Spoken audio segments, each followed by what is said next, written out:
Hello students, welcome to the class. आज हम प्रश्नावली 1.5 को सॉल्व करेंगे। प्रश्नावली को करने से पूर्व कुछ बातों को समझ लेते हैं। चलिए देखते हैं वर्गमूल से संबंधित कुछ सरल समीकरण। यदि करनी में ए बी है तो वह हमेशा इक्वल होता है करनी में ए गुणित करनी में बी के। यदि करनी में ए बटा बी है तो वह बराबर होता है करनी में ए बराबर करनी में बी की। इसी प्रकार अगर कहीं करनी में ए प्लस करनी में बी है और करनी में ए माइनस करनी में बी है तो वह बराबर होगा ए माइनस बी के। यदि ए प्लस करनी में बी और ए माइनस करनी में बी है तो वह बराबर होगा ए स्क्वायर माइनस बी के। अगला है करनी में ए प्लस करनी में बी और करनी में सी प्लस करनी में डी, तो इनका गुणांक बराबर होगा करनी में ए सी प्लस करनी में ए डी प्लस करनी में बी सी प्लस करनी में बी डी। और इसी प्रकार अगला है करनी में ए प्लस करनी में बी का होल स्क्वायर, वो इक्वल होगा ए प्लस 2 करनी में ए बी प्लस बी। चलिए कुछ और चीजों को भी समझ लेते हैं। हम परिमेय संख्या के गुण समझते हैं।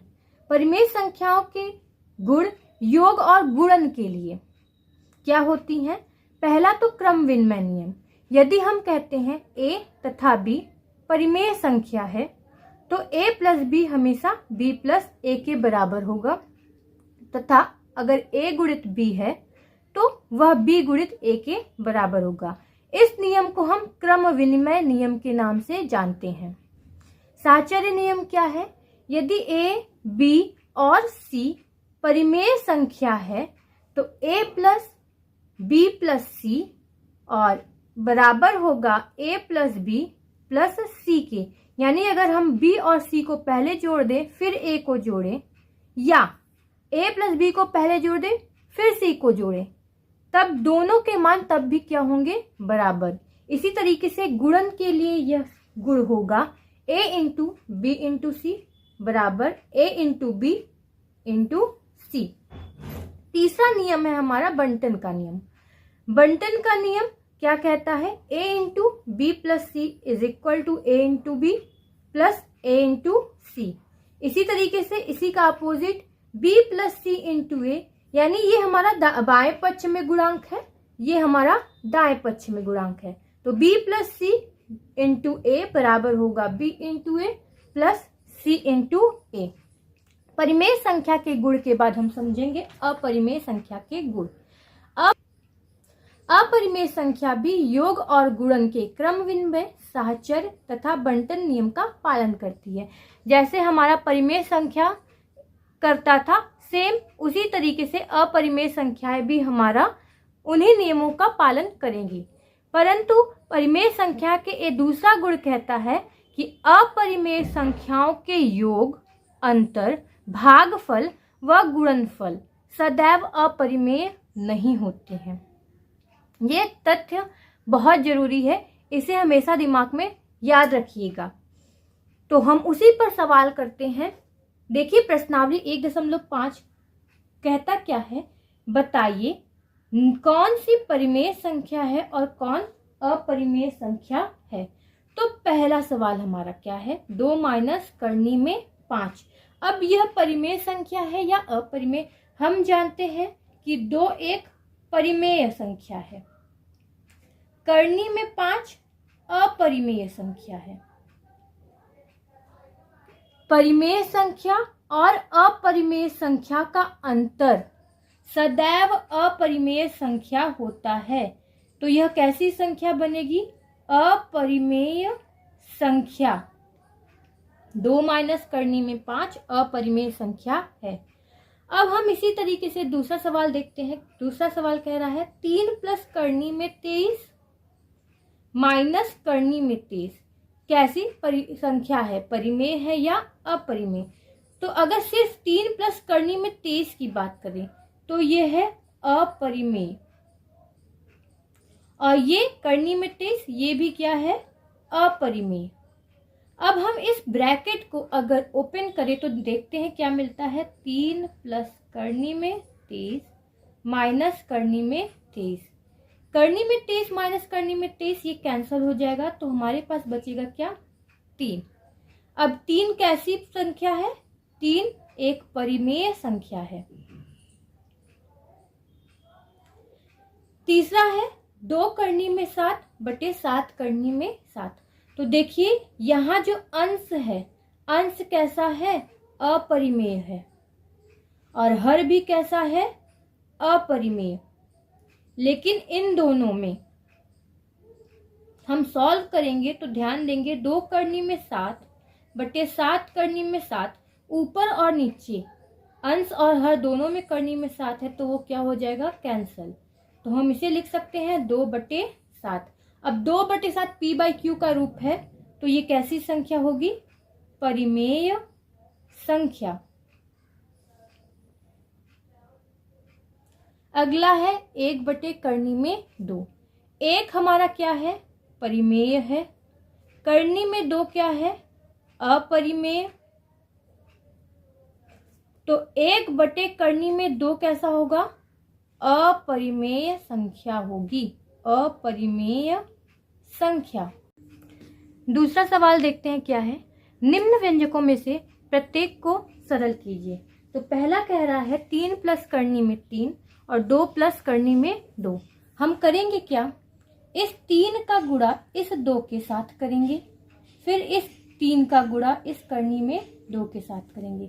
लिख के करते हैं 3 गुणित 2, प्लस ये भी है प्लस ये भी है, तो चिन्ह लग जाएगा प्लस का।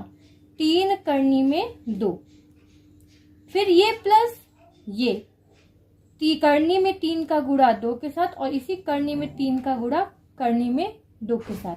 तो प्लस प्लस हो जाएगा, करनी में 3 गुणित 2 प्लस करनी में 3 गुणित करनी में 2।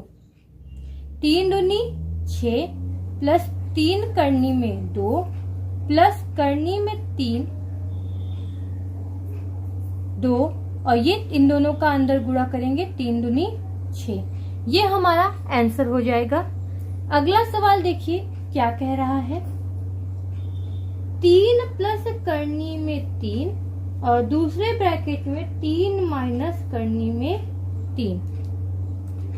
इसी तरीके से हम करेंगे 3 का गुणा 3 में, फिर 3 का गुणा करनी में 3 में। तो ये हो जाएगा 3 गुणित 3 प्लस माइनस माइनस 3 करनी में 3 प्लस प्लस प्लस करनी में 3 गुणित 3 प्लस माइनस माइनस करनी में 3 गुणित करनी में 3।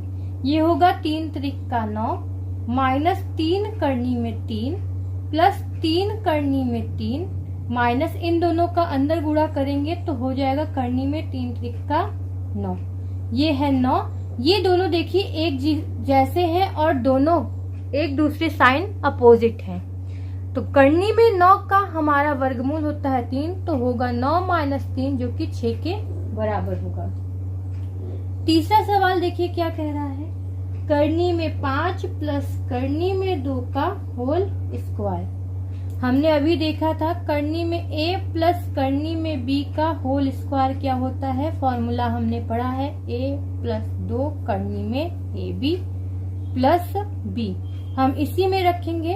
अगर तुलना करें तो a बराबर है 5 और b की जगह पर है 2, तो हमारा आंसर होगा 5 प्लस 2 करनी में 5 गुणित 2 प्लस 2। 5 प्लस 2 इसका अंदर गुणा करेंगे तो 2 पंचे होगा 10 प्लस 2, 5 और 2 को जोड़ेंगे तो बनेगा 7 प्लस 2 करनी में 10। चौथा सवाल देखिए क्या कह रहा है।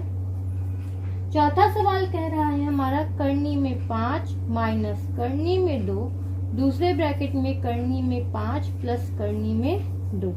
हमने फिर से फॉर्मूला एक पढ़ा हुआ है, करनी में a प्लस करनी में b, करनी में a माइनस करनी में b बराबर a माइनस b।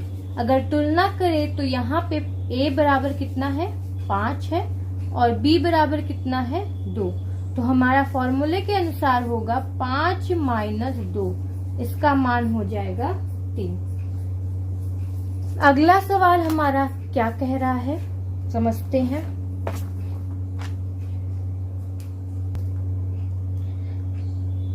तीसरा सवाल हमारा कह रहा है, आपको याद होगा पाई को वृत्त की परिधि जिसे हम C मान लेते हैं और व्यास जिसे हम D मान लेते हैं के अनुपात से परिभाषित किया जाता है, अर्थात पाई बराबर C/D। इस तथ्य का अंतर्विरोध करता हुआ प्रतीत होता है कि पाई अपरिमेय है। इस अंतर्विरोध का निराकरण करें।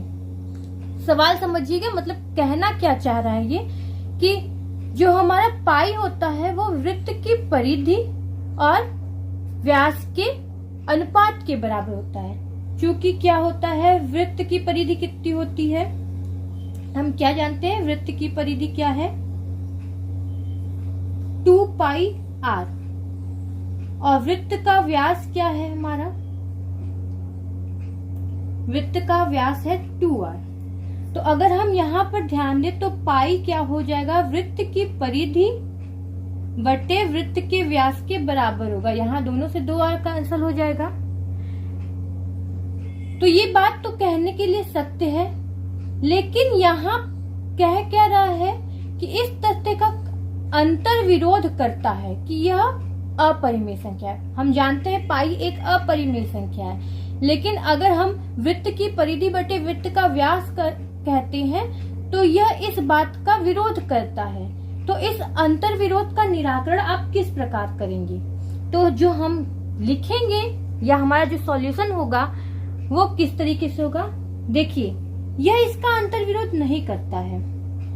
क्यों नहीं करता है ये भी समझेंगे।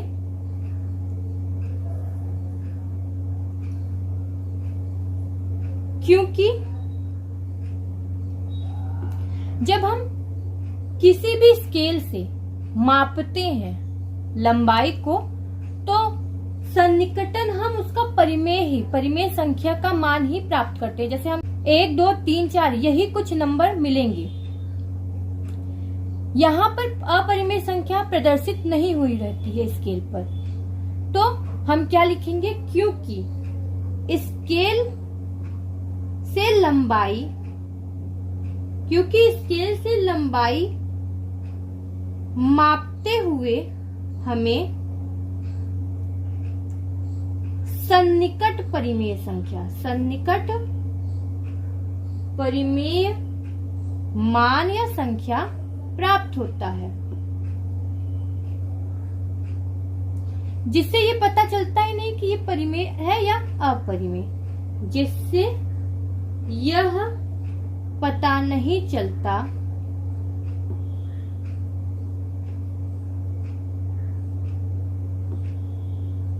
कि जो हमारा परिधि या हमारी जो व्यास है